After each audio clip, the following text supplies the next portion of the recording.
I think I went prematurely live the first time, and so someone is probably looking at a 1 second clip of me looking stupid, which is normally me all the time anyway. Anyway, I know it's been a long time since I've been on the channel.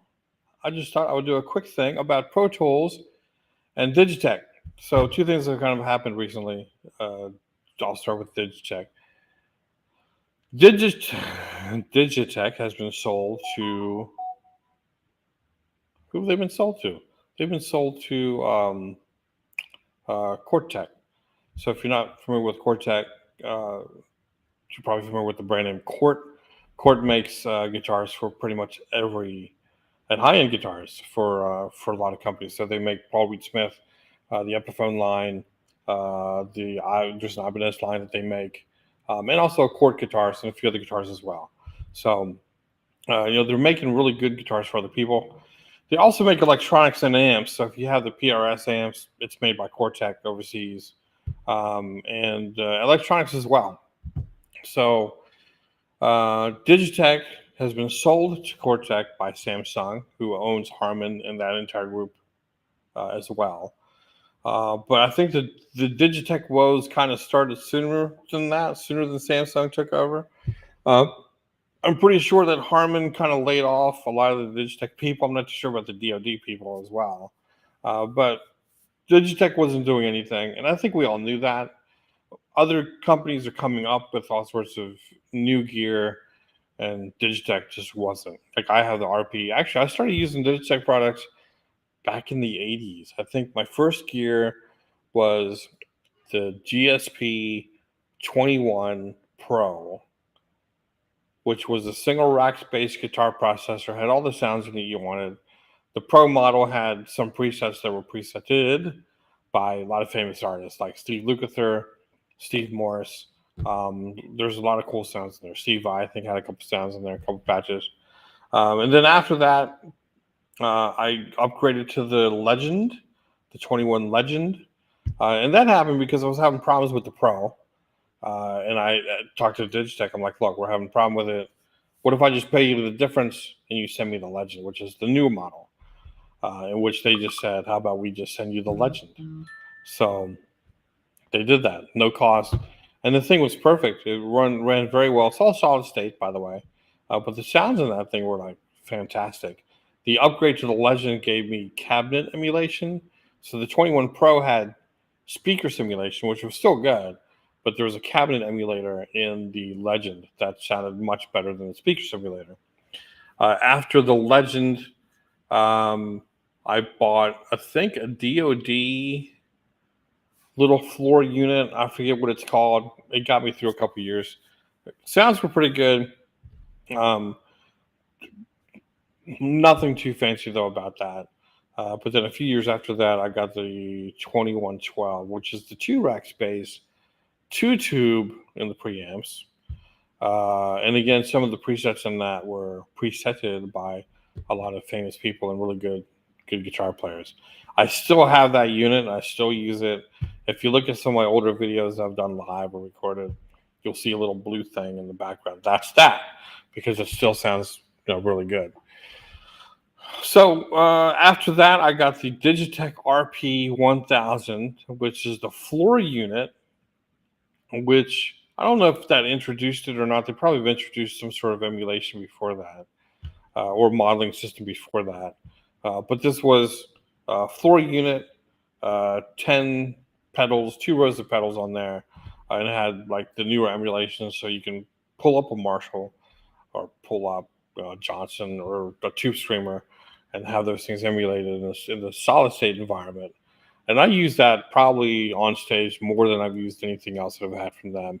It was just so simple to put something on the floor, give the sound guy one cable to plug in, and as long as he ran me flat, roll off the low end maybe for the bass. That's probably not needed. And things were good. Things were gold. And I kept checking their website for new things, and they just never made new things. So again, I think Harman laid off all the digital people, and then when Samsung took over at some point, My guess is Samsung had Cortec make the Digitech gear. And at some point, when you have that type of relationship, Cortec has to be involved in your financials because they also want to know if it's worthy of them, if it's worth their time to be involved in a business with you. And then sometimes what happens is either that company will just bow out and say, you're not really making all that much money, or the money that you're making, we're getting paid whatever amount and you're getting whatever left over. So sometimes the company that's actually making the gear, or even sometimes distributing the gear, will just buy out the company and go, here's an offer, if you like it or not. It's kind of what happened with Fender and Jackson, right? Fender was just distributing for Jackson until at some point they realized it just made sense just to buy Jackson, so they bought Jackson. And it happens with a lot of other companies. So I don't know if I blame Harman for this, or blame Samsung for this, or maybe it's the market that people just don't want Digitech. I love all of my Digitech gear. So anyway, that had happened. Now it's possible that Cortec will do something with Digitech and then maybe bring it up to modern competition. Maybe we'll see some new rack gear from Digitech or some new pedal gear from Digitech to compete with all the other stuff that's out there right now. I've not used my gear for a while. We all know I went to Bias Effects on my tablet with a MIDI controller, and that seems to be working fine for me. Sounds great. I get all the sounds in it that I want to. I can even have it learn the sounds from my 2112. There's a way I can plug my 2112 into my Bias amp. I think it'd be Bias amp, not Bias Effects. And have it kind of learn what that sound is like. And now I've kind of captured that sound and emulated it and modeled that. If you're with me, by the way, I'm using this new thing, this new Fandangled streaming thing, trying it out for something else. Leave me a comment, leave me a chat. I think I can see chats as they come in. So please say hello. Please. Pretty please. And I will sit here and type my comments back to you, or I'll see it and be able to reply. I'm hoping that works. The next thing is Pro Tools has come out with a now or again subscription-only plan for Pro Tools. And that's not sitting well with me. What they did was they got rid of the Pro Tools Free, which is very limited in tracks. You couldn't use any third-party plugins. You're kind of stuck with stock plugins, even though, the stock plugins are pretty good. Any DAW nowadays, if you use their stock plugins, you can probably do everything you need to with them if you know how to use them. Some people, of course, are just third-party plugin people, and that's fine too. So with Pro Tools, you're kind of limited with all that. Some people, I think, found out how to take the free version and kind of hack it so you kind of get the full-fledged version anyway, kind of unlimited. So Pro Tools put the kibosh on the free Pro Tools free version, and now that is the simple Pro Tools. I don't even remember what the subscription is called. Basic, maybe. I'm not too sure. I'm not sure I even care anymore. But that's like $10 a month if you want that. I think if you prepay for the entire year, you get a little discount on that. And then there's a step up from that, which gives you 32 channels, I think, of audio. And there's other stuff that you get with that as well. But the main thing is really what most people care about is the number of audio tracks that you can get. So that maxes out, I believe, at 32. And then there's a higher step from that, one more. And I don't know, that's like $200 a month, $300 a month, maybe. That price might be wrong. So go to Digitech's site to check it out. But anyway, that's how they're doing it, is in a subscription model now. The problem that I have with that is that if for some reason I choose to opt out of that subscription, what happens to all of my stuff? Like I can't open Pro Tools anymore and then get all of my current or older sessions. Won't open. And the way the Pro Tools does things, the way that Avid does things is when you upgrade, you have to surrender the use of an older version. So I was on a perpetual license. I think I got my perpetual license in 2015. It's version 12 of Pro Tools. And I own it. So if I don't do anything right now, I own that version. I can keep it, run it open, and do stuff with it. There are some vendors that still have a few copies of the perpetual upgrade, which I believe is $300. That'll get you the new version. That'll get you 1 year of support and upgrades during that year. But I believe that's it. Once you're done that year, you either stick with that version because you do own that version as a perpetual owner, or you move to the subscription if you want to get any new features. And again, you're kind of stuck in that subscription model, which I don't like. So I've kind of been thinking about what to do. Talked to a few people about it, and I think what I'm doing, I've started to do, is I've kind of jump ship.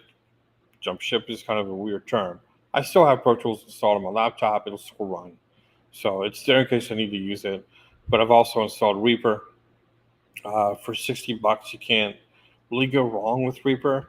I think I also have a version of Traction Waveform on that laptop, which I installed it when I upgraded to it because I thought maybe I needed to jump ship earlier.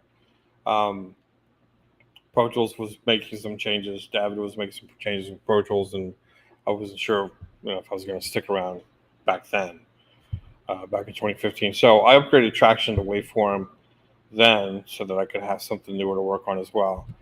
The new version of Waveform didn't make sense to me as far as how it works. So I think I opened it once and haven't used it since. The plugins that I bought from Waveform are pretty good. So you can get those plugins in like VST, AAX, and AU. So they will still open up in Reaper as well. And those plugins I got from them were pretty nice. The interface that comes with them as well. So $60 gets me Reaper, and I've been watching some videos and getting used to that. And so far, I like what I see. I'm able to kind of make Reaper look the way I want it to and behave the way I want it to, which is kind of interesting because some of these things that Reaper is doing now, some of the other DAWs, Pro Tools is now coming out and saying, hey, we do this. And some of that is just, I think, they're too far behind. For instance, in Pro Tools, one of the things that they were talking about lately is having an audio to MIDI feature. Reaper does that, and I think they've been doing that for a while. Some of the other DAWs have been doing that for a while. The main DAW that I started working on back in the day was Opcode Studio Vision Pro. They had an audio to MIDI feature back in like the late 80s, maybe early 90s.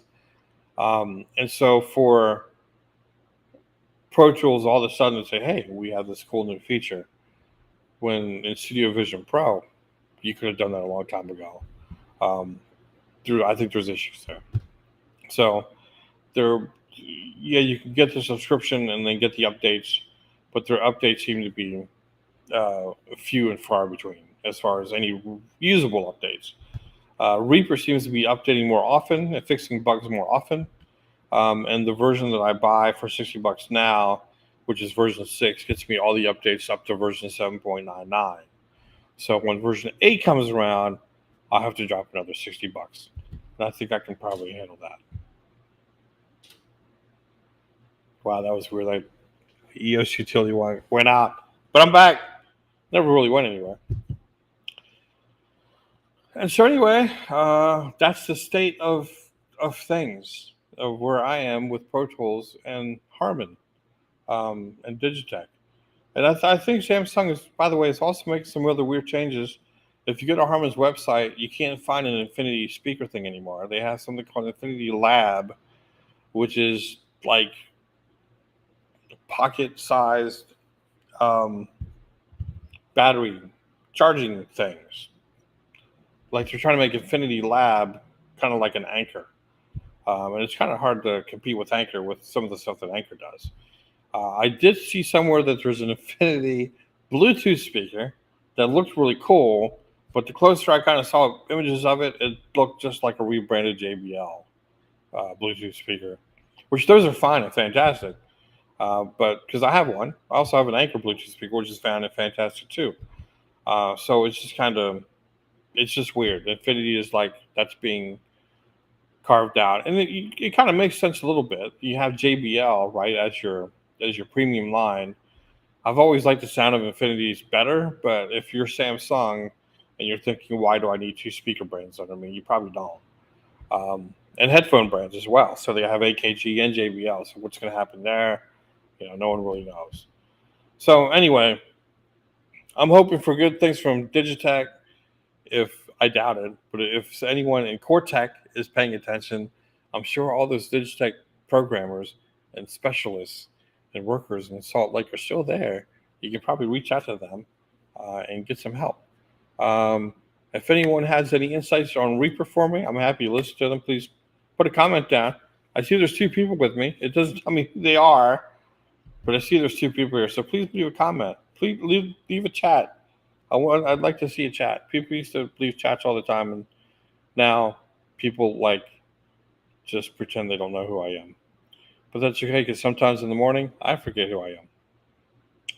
All right, that's enough for me. It's been about 20 minutes, so I'm going to see if this thing really worked and how it looks, and we'll see. I will hope to be putting more things up now as time permits. I've got some piano stuff coming. I've got some guitar stuff coming, and some other cool stuff. If there's anything that anyone would like to know about, has a question, please let me know, and I'll be happy to pop on and answer your question. Okay, peace. I love you all. I got to figure out how to turn this thing. Oh, there's a button that says end stream. Go figure.